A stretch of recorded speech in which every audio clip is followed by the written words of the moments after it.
नमस्कार साथियों। देखिए, कल 69वीं बीपीएससी का एग्ज़ाम होने वाला है।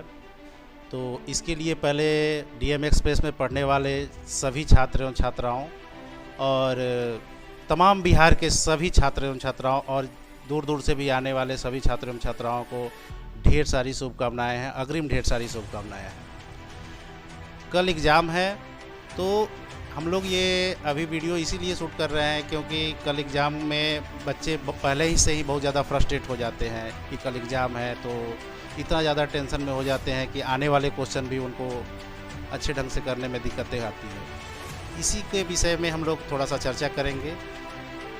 हमारा संस्था जो है डीएम एक्सप्रेस, ये मोतिहारी के बलुआ टाल पंडित उगम पांडे कॉलेज के सामने वाली गली में स्थित है, जहाँ हम लोग पीसीएस की तैयारी करवाते हैं।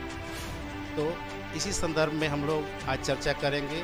सर भी है हमारे साथ, ये अमित सर है, तो हम दोनों इस पे चर्चा करेंगे। सर, तो कैसे बच्चों को तैयारी करनी चाहिए, मतलब कल के लिए कैसे प्रिपेयर्ड होना चाहिए एग्ज़ाम को लेके, इसके बारे में कुछ सजेस्ट कीजिए।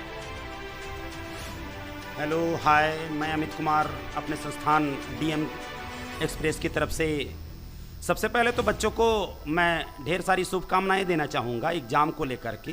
सिर्फ डीएम एक्सप्रेस के छात्रों को ही नहीं, बिहार के तमाम उन छात्रों को और बिहार के बाहर के उन तमाम छात्रों को यह कहना चाहूँगा कि अब एक्स्ट्रा लोड कुछ भी ना ले, कोई ऐसा एक्स्ट्रा काम ना करे जिससे कि परीक्षा में बाधा पहुँचेगी। आप आराम से अच्छी नींद लें, अच्छा भोजन करें और वर्कलोड कुछ भी ना करें। जो देखा हुआ है, जो पुराना आपका देखा हुआ है, उसी पे ध्यान दें और बेसिकली रिवाइज की तैयारी करें।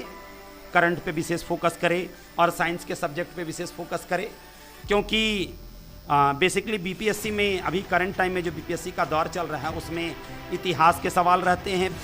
इतिहास के और करंट के और साइंस के सवाल ज़्यादा से ज़्यादा रहते हैं, 100 के आसपास में रहते हैं तीनों को मिला करके। तो जो पढ़ा हुआ है आपका, उसी पर विशेष तौर पर ध्यान दें और उसे देखें और रिवीजन करें। उसके बाद आज अच्छी नींद लें, अच्छे से अपने आप को तरोताज़ा करें और सुबह उठ करके एग्ज़ाम दें। सर, बहुत समय में ऐसा भी होता है कि बच्चे बोलते हैं कि सर हमने क्वेश्चन तो सही ढंग से कर ली, फिर रंगने में दिक्कत कर ली। वो जो गोल घेरा करने वाला होता है, उसमें भी बहुत सारे स्टूडेंट की ये समस्याएं होती है कि सर वो काउंटिंग 1-2 सीरियल नंबर गड़बड़ हो गया, फिर नीचे का सारा गड़बड़ हो गया। तो बच्चे खासकर इस चीज़ का ज़रूर ध्यान रखें, 10 मिनट पहले बनाना छोड़ दे भले ही, लेकिन वो सीरियल नंबर नहीं गड़बड़ होना चाहिए, नहीं तो सारा मेहनत आपका बेकार चला जाता है वैसे करके।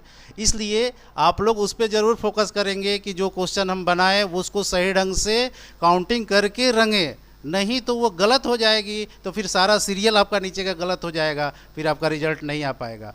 इसलिए कॉन्शस रहें और बहुत ज़्यादा प्रेशर में नहीं। ये समस्याएं तभी आती है जब आपके पास समय कम है और ज़्यादा से ज़्यादा क्वेश्चन रंगना है, ये समस्याएं तभी आती है। तो धीरे धीरे प्रेम से करें। 10 क्वेश्चन माइंड से हटा भी दें तो उससे पहले से जाके ही हम लोग उसको क्या करें, रंगना शुरू कर दें। यानी कि टाइम से पहले हम लोग उसको रंगना शुरू कर दें, या साथ साथ रंगे तो भी कोई दिक्कत नहीं है। ठीक है। और सर, इसके बारे में क्या कहेंगे सर आप? वैसे तो पहली बार निगेटिव होने जा रहा है कि 1/3 निगेटिव रहेगा, तो इस चीज़ को ध्यान रखते हुए बच्चे ये सोचे, ये 5 ऑप्शन वाला एग्ज़ाम नहीं होगा, 4 ही ऑप्शन वाला होगा और इसमें ए भी आंसर सही लगेगा आपको, बी भी सही लगेगा, सी भी लगेगा और डी भी लगेगा।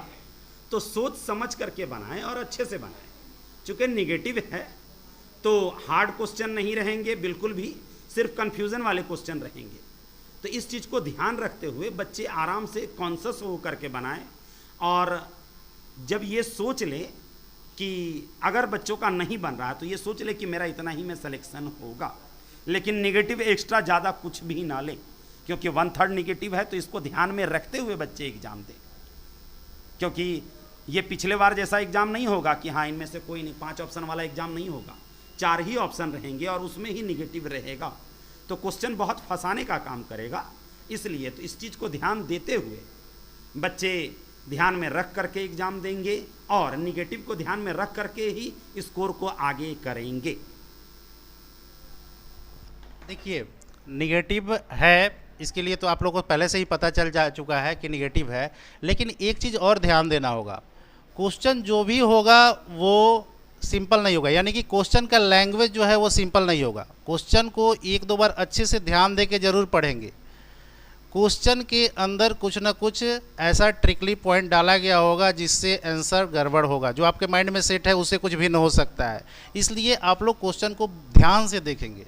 निश्चित रूप से अगर ध्यान से देखेंगे तो आप भी हर क्वेश्चन को कर पाएंगे। हम तो कहेंगे कि पूरा का पूरा क्वेश्चन आप लोग करके आइए कल, और अच्छा से सबका रिजल्ट हो। Best of luck. धन्यवाद सबको, फिर से बेस्ट ऑफ लक और ढेर सारी बधाई।